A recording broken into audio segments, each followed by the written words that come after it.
Hello दोस्तों, मैं C S Piyush Goyal और मेरे चैनल में गाइज आपका स्वागत है। आज के वीडियो में हम डिस्कस करने वाले हैं गाइज, क्या आपको इनकम टैक्स एक्ट के अंदर ऑडिट करवाना मैंडेटरी है?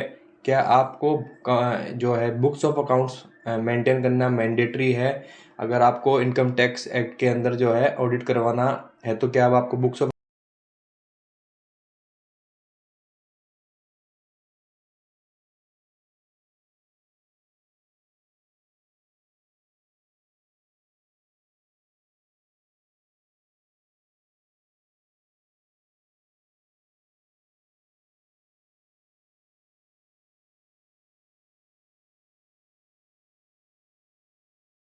नाम से भी जाना जाता है, जिसमें क्या है, जो जो भी टैक्स पेयर होता है या जो भी आईटीआर पर्सन भरता है वो यहाँ पर जो है एक, अगर उसकी टर्नओवर की लिमिट एक सर्टेन लिमिट तक होती है तो यहाँ पर क्या है, वो एक फ्लैट रेट से टैक्स पे कर सकता है अपने प्रॉफिट्स पर। यानी कहने का मतलब ये है कि जैसे मान लीजिए आपका करंट टर्नओवर 1.5 करोड़ रुपए है, तो आप यहाँ पर एक अपने, अगर आप बुक्स ऑफ अकाउंट्स मेंटेन करना नहीं चाहते, आप अपने अकाउंट्स की ऑडिट नहीं कराना चाहते, तो गवर्नमेंट ये कहती है कि आप एक सर्टेन परसेंटेज से प्रॉफिट डिक्लेयर कीजिए और उस प्रॉफिट पर जो है टैक्स पे कीजिए as per the slab of the entity. जो भी आपकी एंटिटी है उस पर जो स्लैब एप्लीकेबल है उसके अकॉर्डिंग यहाँ पर आप टैक्स पे कर सकते हैं।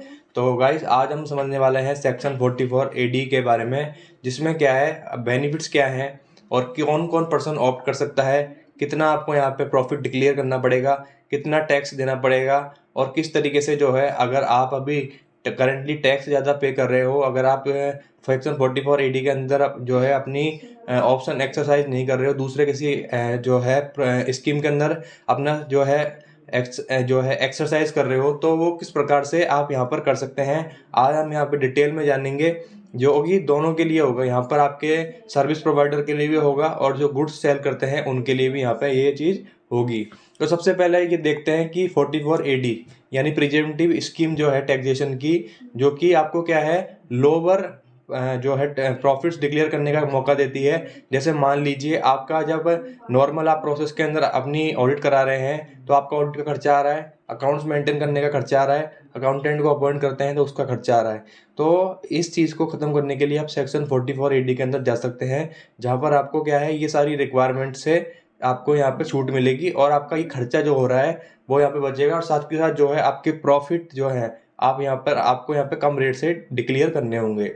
जैसे मान लीजिए आपका जब प्रॉफिट है वहाँ पर, वो आपका 15% जो है मान लीजिए कैलकुलेशन के हिसाब से डिक्लेयर हो रहा है, यहाँ पर आपको स्ट्रेट अवे 6% और 8% में बताऊंगा कि 6% कहाँ पे है, 8% कहाँ पे है, तो वो रेट से डिक्लेयर करके आप यहाँ पे जो है टैक्स पे कर सकते हैं।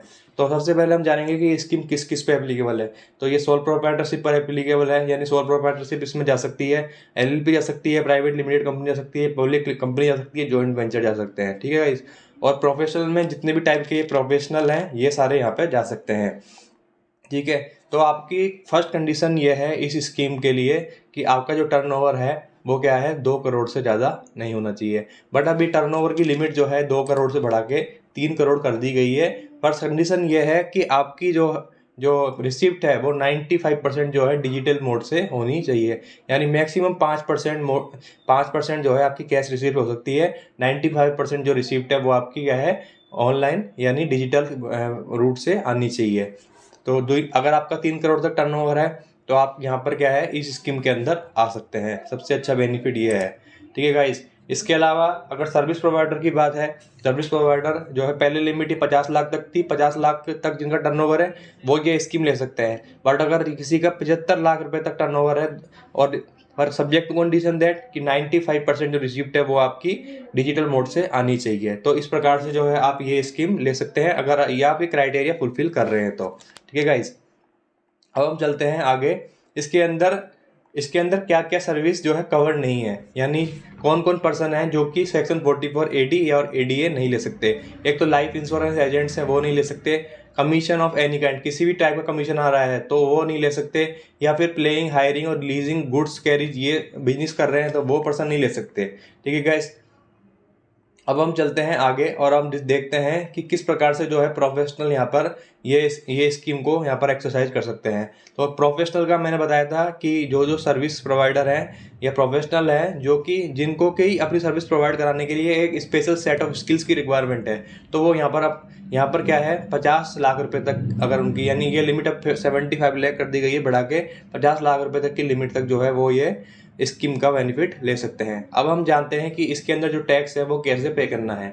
तो इसके अंदर जैसे मान लीजिए आपका टर्नओवर 2 करोड़ के अंदर है और तो आपको यहाँ पर मिनिमम, अगर आपके ट्रांजैक्शन जो है कैश के अंदर है 95% से, यानी 5% से ज़्यादा आपके ट्रांजैक्शन कैश के अंदर है, तो उस केस के अंदर जो है आपको यहाँ पर जितना भी टर्नओवर आपने शो किया है उसका 8% यहाँ पर आपको प्रॉफिट शो करना पड़ेगा। लेट से 1 करोड़ का आपने यहाँ पर अपना टर्नओवर शो